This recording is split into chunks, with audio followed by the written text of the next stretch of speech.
The following program contains altered and synthetic content. Viewer discretion is advised. One year we went to Vegas over Memorial Day weekend and found ourselves in the Grand Canyon pontooning up the Colorado River. What an adventure. While our journey started in Vegas, our real adventure began at the Boulder City Terminal, about 45 minutes southeast of Vegas. That's where we caught our small hopper flight to the Grand Canyon, a de Havilland Twin Otter Vistaliner airplane. The de Havilland isn't the smallest plane I've ever been on, but it was small nonetheless. What made the de Havilland feel smaller was the number of passengers that boarded. It was at capacity, 20 people, counting the pilot and co-pilot. The aisle was narrow. Adults had to turn sideways and skinny through. By the time everyone took their seats, there wasn't an aisle. My wife and I had the privilege of sitting in the two jump seats. Were they really that small? I tried to squish myself in. By the time I buckled up, I was sitting near vertical with my back flat against the wall.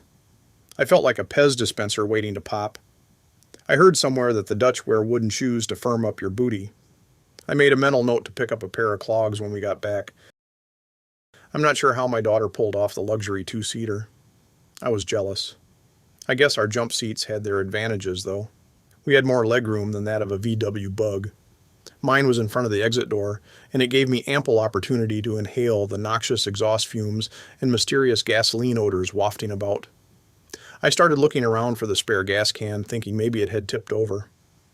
I could see daylight creeping in around the door and thought about plugging up the holes, but then decided against it, as that would cut off the only source of my air conditioning. I may have forgotten to tell you how hot and windy it was that day. The plane bucked and jittered, each new pocket of turbulence jostling us with the enthusiasm of a teenager learning to drive stick shift. I looked at my daughter and thought, I can't wait. The co-pilot reminded us to put on our headsets, grinning like they were some kind of exclusive in-flight luxury. Then I could hear the crackle of the pilot's voice in my ear. We've been cleared for takeoff. The pilot and co-pilot grabbed the throttle and said a little prayer as we jolted forward. The plane bucked against the wind and bounced upward. My stomach remained somewhere on the tarmac. We were finally airborne. After a few minutes, the worst of the turbulence passed. The bumps smoothed into a gentle sway, and I dared to glance out the window. Below us, the Hoover Dam came into view, and the pilot dipped the wing slightly to give us a prime view to take some pictures. Then a crackle came over the headsets, and the pilot announced that we were flying over Guano Point. Surely there's a Batman joke in there somewhere. A reference to the dynamic duo? I immediately thought of the Boy Wonder's infamous catchphrase, "Holy Batman." But the YouTube censors deterred me. It's obvious that I needed to be sneaky and underhanded to slip the next one through. Let's try this two-liner where Robin accidentally walks in on Batman using the Batroom. Holy chocolate eclair. Precisely, Robin. And before he can close the door, the stink hits him with an uppercut. Holy knockout drops. I've never seen Batman that flushed before. I know the joke isn't my best effort, but it is a solid number 2. We landed in Peach Springs and walked across the windswept tarmac to the tour office. I wondered if the helicopter would take off in the strong wind, but the lady behind the counter assured us that everything would be okay and proceeded to weigh us in. Then we watched their safety briefings. This is the second time my wife has been on a helicopter, but this would be my daughter's and my first time. Front row seats. How exciting. As the winds picked up, it brought smoke from the Southern California wildfires. The stronger it blew, the hazier it got.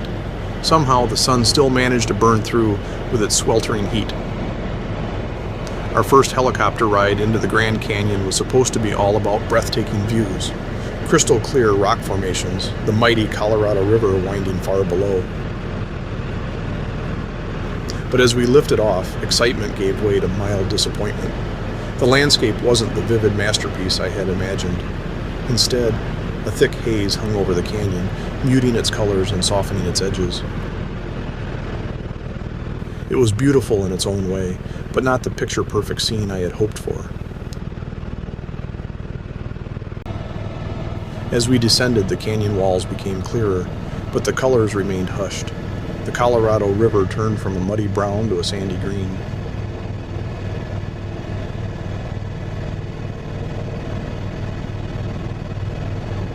Once on the ground, we walked over to the staging area. We had to wait for more passengers to arrive before the next pontoon could sail up the Colorado. So we found a shady spot to sit under the canopy and drank a cold bottle of water while we waited.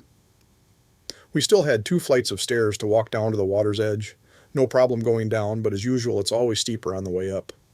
What a nice surprise.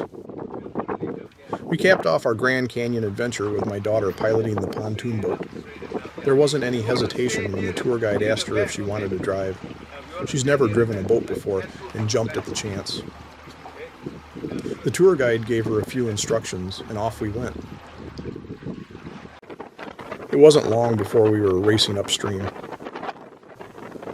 I've always tried to instill confidence in her. During the pandemic, I taught her how to mow the yard using our zero turn. Then I put blocks on the pedals of our ATV. She enjoyed racing around. And after a couple of months, so did I. She only knows one speed: faster. As my own confidence in her grew, I no longer reached for the steering wheel or stomped on the imaginary brakes. But she still insists on testing my courage by hitting every bump as fast as she can. I wondered if the other passengers trusted my daughter as much as I did.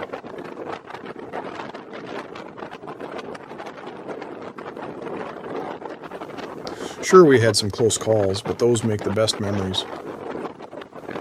Like getting within arm's reach of the canyon wall as she expertly races upstream. I'll never forget that.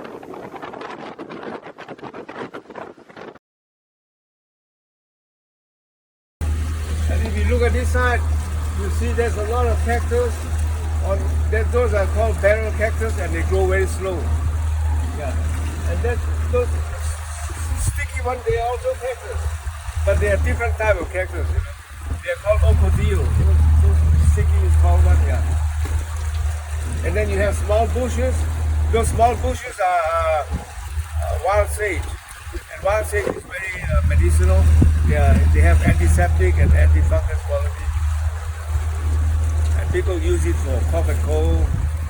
I use it for putting in my tobacco, smoke my pipe, mix with my pipe.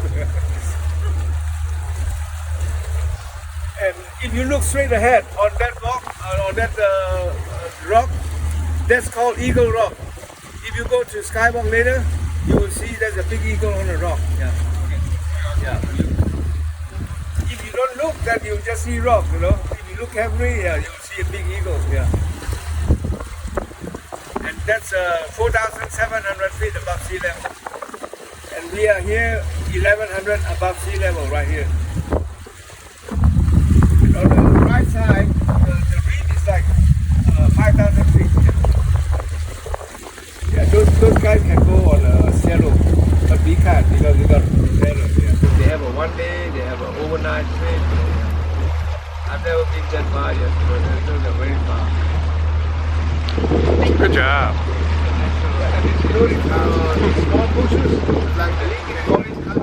We spent an hour or so learning about the Colorado River and the Hualapai Indian Nation. Then it was time to climb back into the helicopter for our trip back to the top. The air still carried a haze that softened the towering canyon walls, turning them into painted silhouettes against the afternoon light. We jostled back and forth as the pilot strong-armed the helicopter upwards. The winds got stronger the higher we went. We kept rising into thicker and thicker smoke. The pilot maneuvered us closer to the canyon walls so we could admire its hidden beauty. The day wasn't the picture-perfect postcard I had imagined. It was, by all accounts, a miss if you judged it against what I had expected. Even though conditions were less than ideal, I enjoyed every bit of it. My wife soaking in the moment with quiet contentment, my daughter at the helm, her face beaming with the confidence of an adventurer. It was at that moment that I realized the real view wasn't the Grand Canyon at all. We had one more stop on our grand tour, and that was at the Grand Canyon Skywalk. We had VIP passes to skip the line and walk out on the glass horseshoe suspended over the canyon. We weren't allowed to bring our phones or cameras with us on the skywalk, and I didn't splurge on the professional souvenir photographs, so I won't be able to share that memory. We had come for the grandeur, for the kind of breathtaking spectacle that humbles you. But what we found was something better and in its own way, even grander. An adventure we'll never forget. I wouldn't change a thing.